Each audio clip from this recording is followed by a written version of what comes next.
First Rakshit Shetty ಅವರ ಒಂದು video ಹಾಕ್ತೀನಿ, ನೋಡ್ಕೊಂಬನ್ನಿ, ಮಾತಾಡೋಣ ಅದ್ರ ಬಗ್ಗೆ. ನಂದು ಒಂದು ಥಾಟ್ ಪ್ರೊಸೆಸ್ ಏನು ಅಂತಂದ್ರೆ, ಕನ್ಸು ಕಾಣೋದಾದ್ರೆ ದೊಡ್ಡದಾಗಿ ಕಾಣಬೇಕು.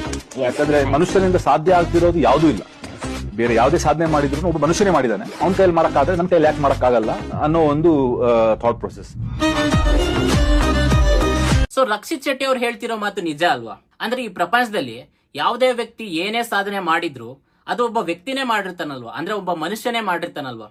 ಸೊ ಒಬ್ಬ ಮನುಷ್ಯ ಆ ಸಾಧನೆನ ಮಾಡಬಲ್ಲ ಅಂದ್ರೆ ನಾವು ಕೂಡ ಮಾಡಬಹುದು ಅನ್ನೋಂಥ ರಕ್ಷಿತ್ ಶೆಟ್ಟಿ ಅವರ ಈ ಮಾತು ಅಕ್ಷರಶಃ ಸತ್ಯ. ಅಂದ್ರೆ ಈ ವಿಡಿಯೋ ಕೇವಲ ಸಿನಿಮಾ ರಂಗದಲ್ಲಿ ಸಾಧನೆ ಮಾಡಬೇಕು ಅನ್ನೋದ್ರ ಬಗ್ಗೆ ಮಾತ್ರ ಅಲ್ಲ, ಇದು ಎಲ್ಲ ರಂಗದಲ್ಲೂ, ಅಂದ್ರೆ ಎಲ್ಲ ಫೀಲ್ಡ್ ಅಲ್ಲೂ, ಅದು ಯಾವುದೇ ಕೆಲಸ ಆಗಿರ್ಲಿ, ಅದು ಸಿನಿಮಾನೇ ಆಗಿರ್ಲಿ, ಅಥವಾ ರಾಜಕೀಯನೇ ಆಗಿರ್ಲಿ, ಅಥವಾ ಸ್ಪೋರ್ಟ್ಸೇ ಆಗಿರ್ಲಿ, ಅಥವಾ ನಿಮ್ದು ಯಾವ್ದೋ ಬೇರೆ ಪ್ಯಾಷನ್ ಆಗಿರ್ಲಿ, ಅಥವಾ ನೀವು ಮಾಡ್ತಿರೋಂತ ಕೆಲಸಗಳೇ ಆಗಿರ್ಲಿ. ಸೊ ಎಲ್ಲಾದ್ರಲ್ಲೂ ನಮ್ಮ ಆಲೋಚನೆಗಳು ಯಾವತ್ತಿಗೂ ದೊಡ್ಡದಾಗಿರ್ಬೇಕು. ಆಗ ಮಾತ್ರ ನಾವೇನಾದ್ರೂ ಸಾಧಿಸಬಹುದು ಅನ್ನೋದು ರಕ್ಷಿತ್ ಶೆಟ್ಟಿ ಅವರ ಈ ಮಾತಿನ ಅರ್ಥ. ಸೊ ಶೆಟ್ರ ಈ ಮಾತು ಎಷ್ಟು ನಿಜ ಮತ್ತು ಇದ್ರ ಬಗ್ಗೆ ನಿಮ್ಗೇನ್ ಅನ್ಸುತ್ತೆ ಅನ್ನೋದನ್ನ ಕಮೆಂಟ್ ಮೂಲಕ ತಿಳಿಸಿ. ಅಂಡ್ ಈ ವಿಡಿಯೋ ಇಷ್ಟ ಆಗಿದ್ರೆ ಮ್ಯಾಕ್ಸಿಮಮ್ ಶೇರ್ ಮಾಡಿ, ಮತ್ತು ನಮ್ಮ ಕನ್ನಡ ಸಿನಿಮಾದ ಹೀರೋಗಳಿಂದ ಅಥವಾ ನಮ್ಮದೇ ನಾಡಿನ ಹೀರೋಗಳಿಂದ ನಾವು ನಮ್ಮ ಬದುಕಲ್ಲಿ ಕಲಿಬೇಕಾಗಿರುವಂತ ಕೆಲವು ವಿಷಯಗಳನ್ನ, ಕೆಲವು ಒಳ್ಳೆಯ ಗುಣಗಳನ್ನ ನಾನು ನನ್ನ ಪೇಜ್ ಅಲ್ಲಿ ತಿಳಿಸ್ಕೊಡ್ತೀನಿ.